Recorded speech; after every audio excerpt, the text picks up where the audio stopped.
aggressive power style, and that's what he delivered. Usain Bolt storming through, he takes Puyol with a flying lead. Bo taking them out in the lead and really Falls up for a three, yes. The shot this could be.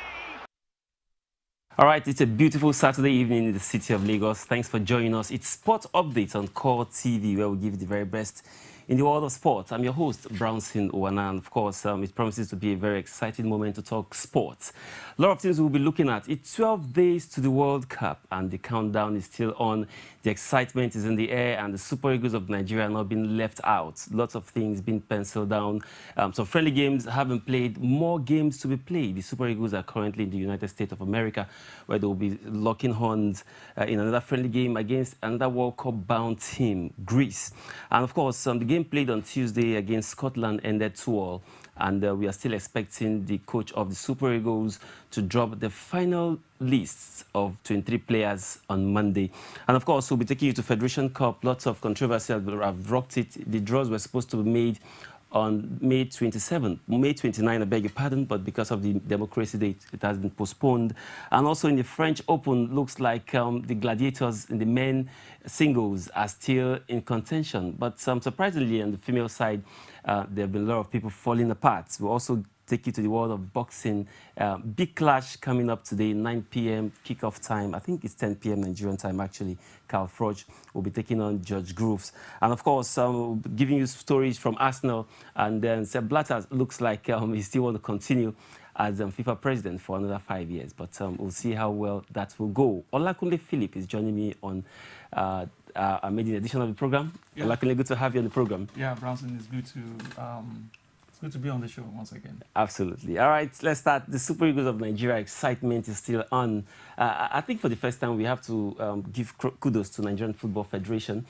They've been organizing some reasonable friendly games for us. On Wednesday, we saw them taking out this, Scotland, even though the game, before that time, there was this rumor of a match-fixing allegation. But we were able to come out of that. Yeah. And then, however, how would you rate our preparation so far? Would you say we've been doing well? Yeah, I think for me, we've not really done badly. If you look at the way the Nigerian Football Federation have actually been handling all the national teams, you want to say that, yes, they've actually been doing a very great job, considering the fact that their predecessors and also further Nigerian Football Federation heads haven't done as much as they've done. But one really has to give kudos to them for a job well done. And again, looking at that game against Scotland, you want to say that, yes, a lot of people were asking the question, why did Keshi opt to play the Team B in the first half of the game? Seems like he already knows his Team A already. He already knows his Team A, but people were really not really happy because, you know, we just have about 13 days to the World Cup.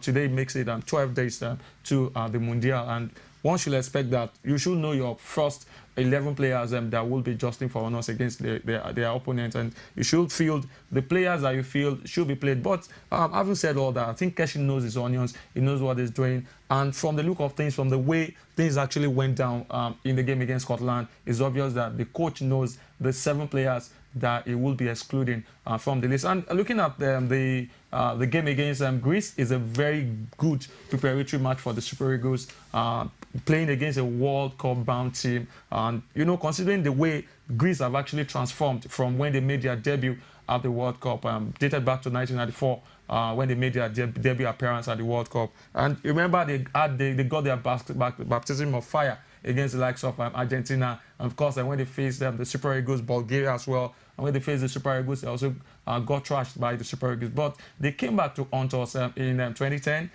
where we needed a win against them. But they got the better of us. Remember the case of Sonny Keita, and you know, at the end of the day, they got the better. They defeated the Eagles by 2-1. So for me, they've actually transformed. They are highly rated in FIFA ranking and playing World Cup bound as well. Playing against them really prepared the Super Eagles. And one good thing I'm actually happy about Brownson is the fact that by Monday, that's on the 2nd, the FIFA, the list of players that will be jostling for honors at the World Cup on the part of the Super Eagles will have been released by Stephen Keshi. So that means we're going to be getting most likely the 11 players that we might get to see when the hostilities commence. The final with Greece on Wednesday. For me, yeah, we're fighting out against Greece on Wednesday. So for me, it's a good one, and we just hope that we won't get any player getting injured at the end of the day. Apart from the players getting injured, it looks like just like you rightly said, the coach already knows his final 23-man squad. Now, what are your prime suspects to be dropped from that team? Absolutely, Brownson, if you ask me, looking at the international friendly, that's why I said the reason why the coach opted to play some of the substitutes, players that are not really, that hasn't been a part and parcel of the team at the initial stage, is because he really wants to know how well they will get to play when they face the big guns at the World Cup. And at the end of the day, you could see that some players actually disappointed. From the goalkeeping department, I think I can say it on plain terms that Daniel Akpeyi, the home-based goalkeeper, will be dropped from the team. You know, we have Vincent Onyama, the best goalkeeper, the best foreign player in France for the year. And we also have Sinejide. You want to say he wasn't really impressive in that game against Scotland, but I think his antecedents actually speaks for him. And also Chigozie Agim, a lot of people really have their reservations about his performance. But since he moved to his new club in the Nigerian Professional Football League, he has been outstanding and he has really been doing very, very well. So for me, Daniel Akpeyi should be out of that team. And also in the defense for the Super Eagles, I think Azubike Igwekwe, for me, has not really done enough to merit a place in the team list of players that will be going to the World Cup. Is it because of the own goal? Not because of the own goal. If you look at his collective effort in that game, you want to say, yes, this is not the kind of player that we really need at the World Cup.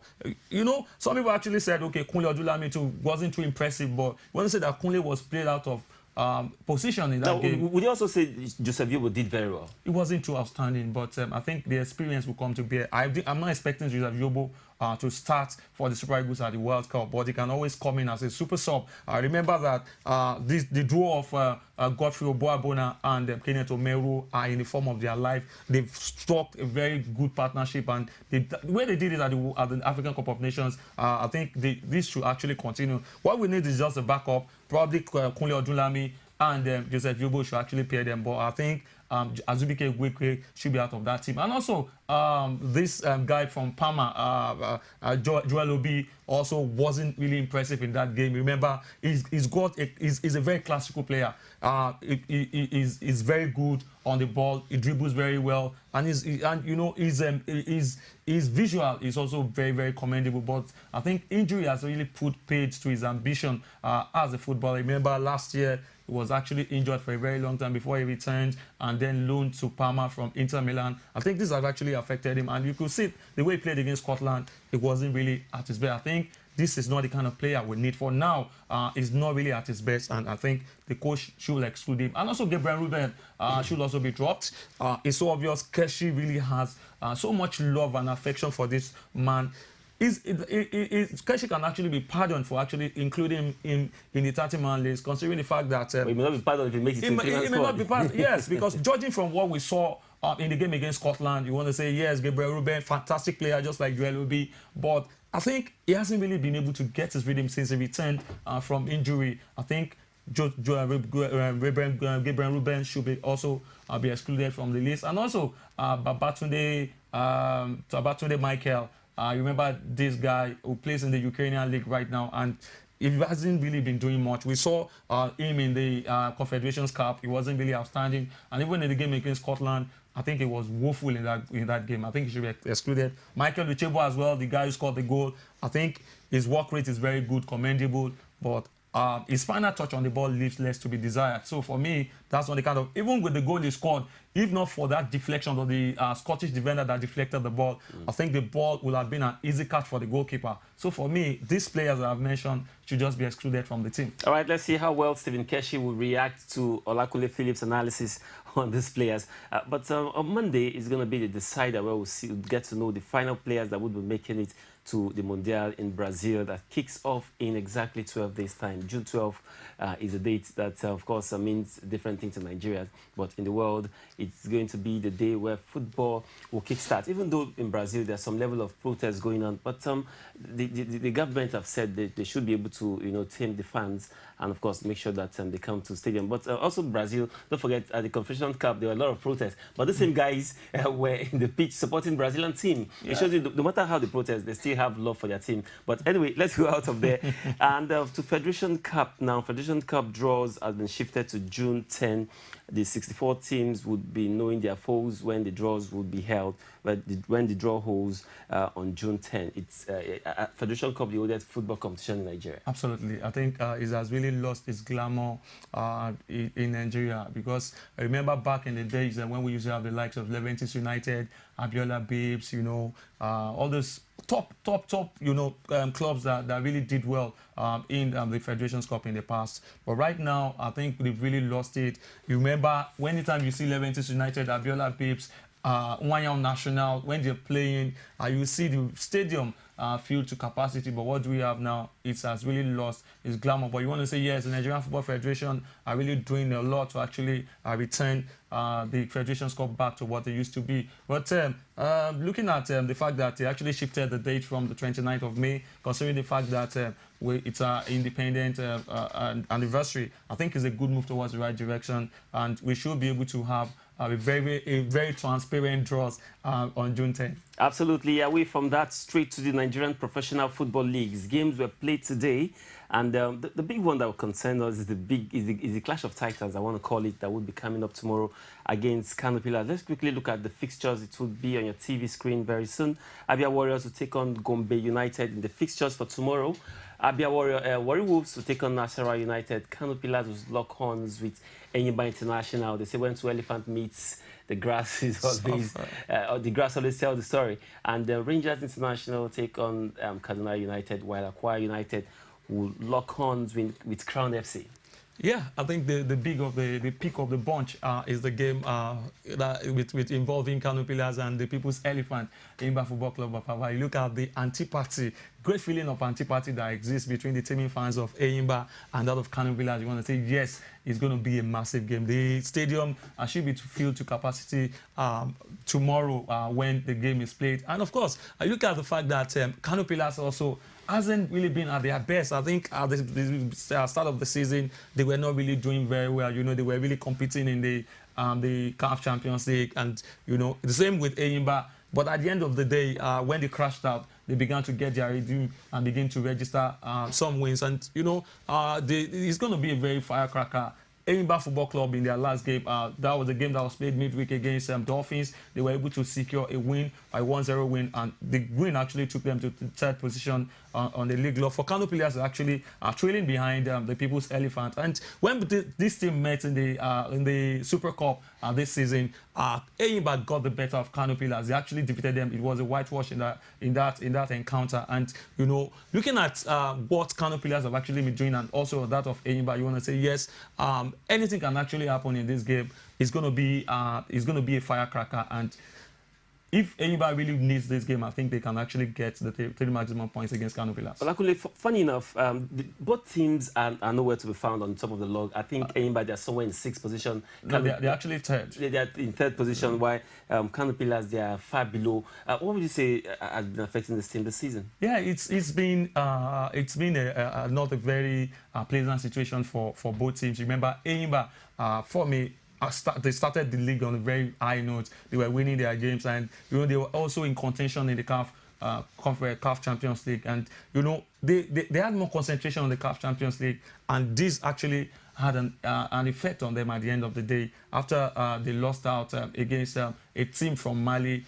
There was so much division. There was speculation on whether the coach was going to be sacked if they lose the reverse fixture after they lost the first leg here in Aba by 2-1. And when they went there, they were able to secure a win, a 1-0 win in Mali. But that wasn't enough to take them to the next round. So there were speculations here and there whether the coach was going to be sacked, and at the end of the day, he was still told to step down, and he returned much later. I think this actually have an effect on them. If coaches are not doing well, if the team is not doing well, what the management or administrators need to do is to encourage the players, the team and the coach to actually propel them to do well. But here in Nigeria, once you're not doing well, you lose 2 games, then you begin to get criticism, castigation from the authorities. And at times, you also they get to slash your salary. You also have to know that this coach, when you take up your coaching job, you're as good as your last game.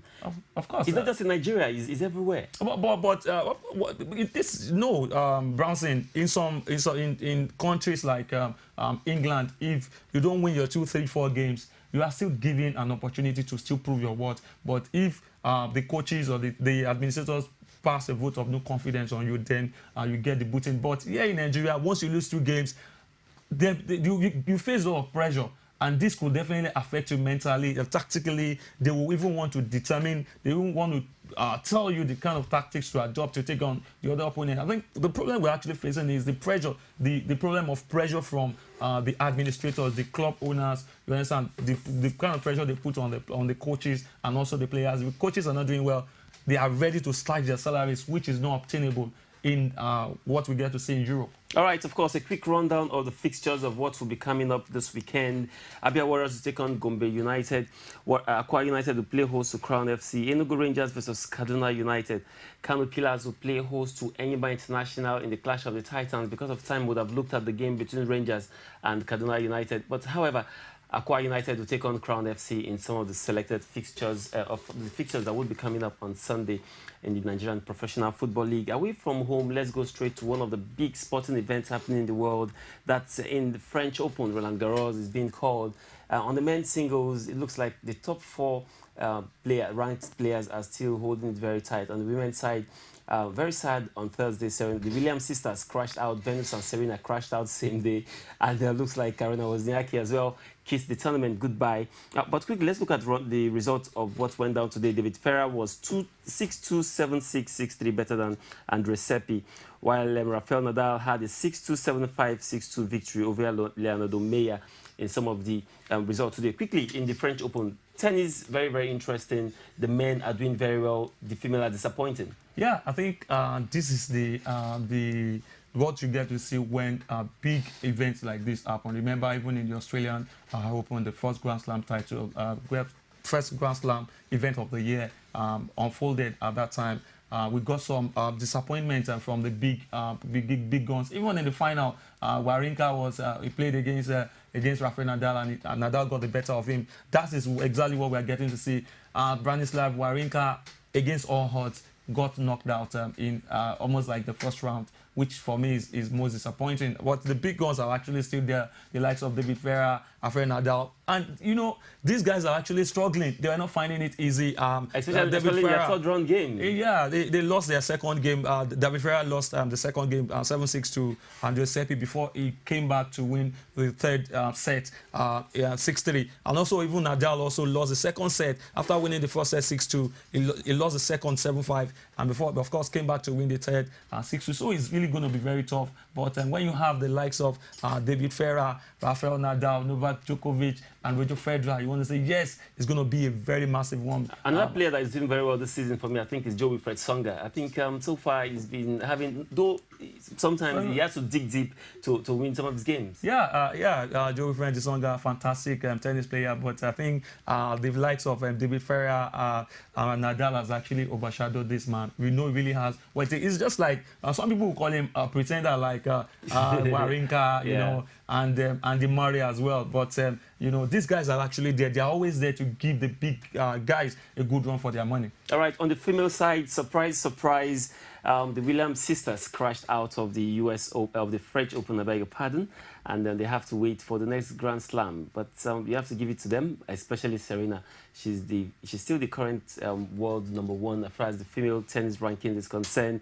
And in some of the results, but let's quickly look at some of the players that have crashed out. Surprisingly, Lina from China crashed out as well. It got me worried about the female WTA. Yeah, I think we saw something of this nature last year. I think it was in the final between Serena Williams and Bartola, I beg your pardon. Bartoli.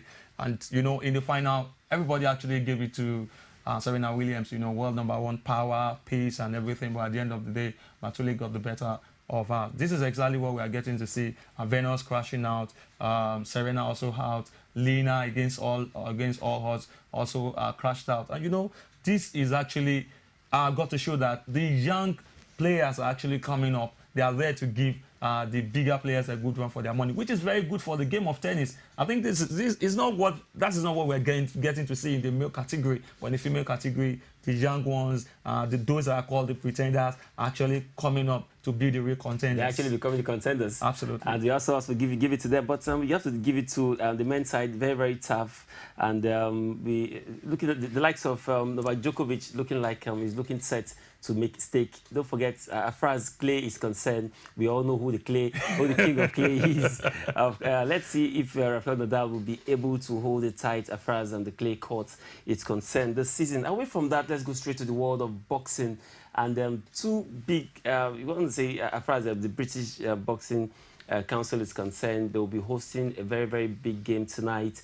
Carl Froch will be playing, will be blocking horns with George Groove as they contest for a title that lots of people have seen as a clash of the titans. Now, between Carl Froch and George Groove, 10 years separate these two guys, and then Groove feels it's not a chance for Carl Froch to outclash him. But don't forget, the first time there was a controversy in the first bout where he feels that he was still strong even when he had a lot of punches, and the referee had to call the game and give it to Carl Froch. But Groove feels this tonight will be a payback time. He will get beaten again. He's going to get beaten, I must tell you. Even before the last bout that happened between them, he said so much about the fact that Carl Froch was actually outdated. He's an old man, and because of the fact that he's still young, he's just 36. 36, you know, and he's actually 26. I feel that yes, he's an old man. He's better. He's got more skills, dexterity, to actually knock him out. But at the end of the day, Carl Froch didn't do much of talking, and you know, at the end of the day, he got the better of him. If you have to look at even their antecedent, their record in 34 bouts, Carl Froch has only lost twice, and that's got to show that this big man is really very, very fantastic. Also, you also have to look at Groove. Yeah, he's got 20 bouts and he has lost one. And you know, 15 from knockout, which is actually a fantastic. It's very fun. And commendable. And maybe you should ask the only fight he lost. Who did he lose it to? It's the same person we're talking about. And you know, Carl Froch said it before that bout that look, the reason why you've not lost any bout is because you've not met Carl Froch himself. And, you know, that was exactly what happened. At the end of the day, he got the better of him, and, you know, he got his first loss as a boxer. All right, of course. Tonight is going to be another big one. That game will be coming up at the Wembley Stadium. It's going to be 80,000 crowd. It's a world record. If that stadium is full to capacity, it's going to be a world record. And trust some British people, when they want to do their things, they do it very well. 80,000 at the Wembley Stadium, that's a whole lot. And I think you should be pressing a calculator right now. I'm telling you, a lot of money. Maybe you should be a boxer. Oh, I don't have the physique of a boxer. All right, away from that, let's look at what's happening in England. I think it would be a very good news for all the Arsenal fans. Arsene Wenger has signed a new 3-year deal to extend his deal to 2017. I think that's a reward for winning the FA Cup anyway, after 9 years. Yeah, it's a good one for Arsene Wenger. Yes, what more can we say about this man? He has been in charge for quite a very long time. Since 1996, he has taken the mantle of the Arsenal coaching department, and he has actually not done badly. Yeah, you want to say yes, 9 years. He was trophyless, as people will say, but in the 9th year, people initially wasn't ready to put pen to paper because he said, look, his career is tied on the game against Hull City, the FA Cup final, and if he's able to secure a win in that game, he will be penning the deal down with Arsenal. At the end of the day, he was able to get that win, and which is really very good and well. You know, he said something after putting pen to paper 2 days ago. He said, "Look, I'm here to actually I'm signing this deal because I really want Arsenal to really get back to what they used to be, and it's going to start this season." That was what he said. Anyway, let's see how well they'll start the season. I think they have to start by winning the league. Maybe that's qualifying to Champions League. Yeah, they have what it takes to win the league. Anyway, away from that, Sepp Blatter has confirmed that he's interested in 5th term in office, and I'm sure that will raise a lot of controversy next week. Sepp Blatter, at his age, still want to continue as FIFA president. That is quite laughable, but I think the most surprising thing is that even despite the fact that a lot of people will actually raise eyebrow will be raised, people will actually they wouldn't be happy about this decision. At the end of the day, he will still get to win. This man has actually faced a lot of controversies. Remember the bribery allegations leveled against him. So many controversies that have actually that has gone the way of Sepp Blatter. But you also have to agree that he's been very successful. He absolutely has been very successful. Even João Avalanche, the one he succeeded, was also very successful. And you know, much later we got to know that João Avalanche was also involved in some scandals. But that of Sepp Blatter, I think it has really been very, very bad. Remember the case of the 2 years ago when they said, look, there were some manipulations as regards the countries that were giving the hosting rights, and the fact that they actually took bribe to give some countries the not, and you know this. Up till now, Sepp Blatter hasn't come out to actually explain things to the whole world. But you know, people have to forget and forge ahead. So for me, it's not the right person. But I wouldn't be surprised if he still wins again. Time will tell. Anyway, that's how far we can go on the program today. Thank you very much, Olakunle Phillip, my pleasure, for making the time to come. Sports updates will be back again next Saturday from 8 to 8:30. We'll be giving you all the updates as far as the world of sports is concerned, and of course, making a date with us. And Kunle, I hope you oblige to our call next time. Yeah, I'll definitely be around. All right, that's a wrap from all of us here, from all our production crew. Thanks for watching and have a good night rest. Our style, and that's what he delivered. Usain Bolt storming through, he takes Puyol with a flying lead. Go, taking them out in the lead and really. Pulls up for a three, yes. The shot. This could be. Nigerians continue to Tonight, the city of Lagos There is still a poor level of Be the first to know from the north, south, east, west and around Africa. We break the news. one Nigeria. Now you can catch all the actions live as the news breaks. We are Core TV News, welcome to Core a TV. 24-hour news station.